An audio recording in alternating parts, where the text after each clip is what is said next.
Today is April 20th, commonly referred to as 420, a day where annual rallies are held to push for the legalization of marijuana. The Liberals campaign on a promise to legalize, regulate, and restrict access to marijuana. Joining us from Vancouver is political activist and owner of Cannabis, Culture Magazine, and Pot TV, Jodie Emery. Good morning. Good morning. So, Jodie, tell me a little bit about what's ahead for you on this day. Well, for 20 plus years, organizers have hosted the 420 protest in Vancouver. And it is a day of protesting prohibition, but it's also a day of celebrating the cannabis culture.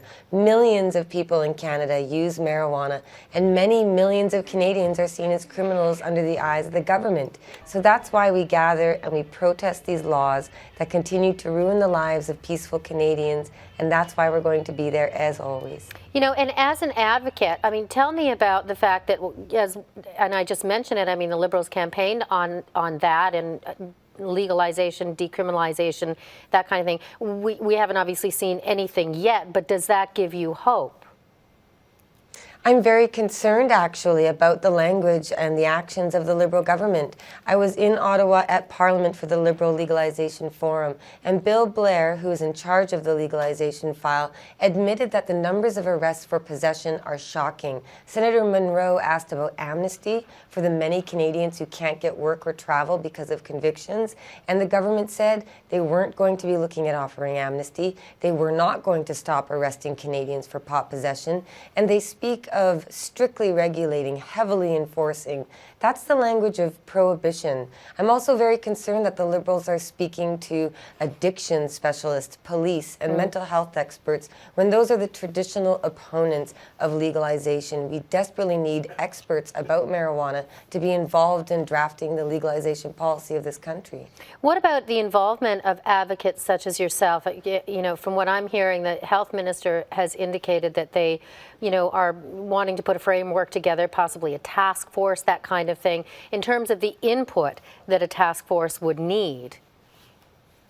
I would be so honored to be part of that task force. Bill Blair did introduce himself to me in Ottawa and said he would like to speak with me further. So I would love to have the input that represents the activists, the patients, all of those who built the marijuana industry and fought and sacrificed and were punished for helping push this message forward. The Liberal government didn't choose to support legalization. They were supported in that policy by the members of their party at their convention, and the majority of Canadians want marijuana to be legal.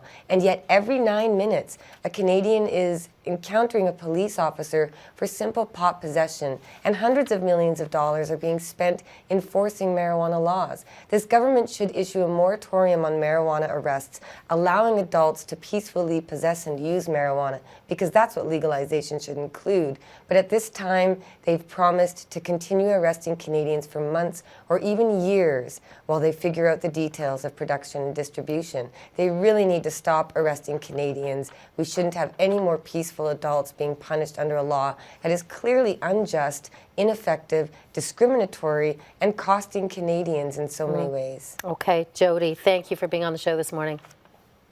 Thanks for having me.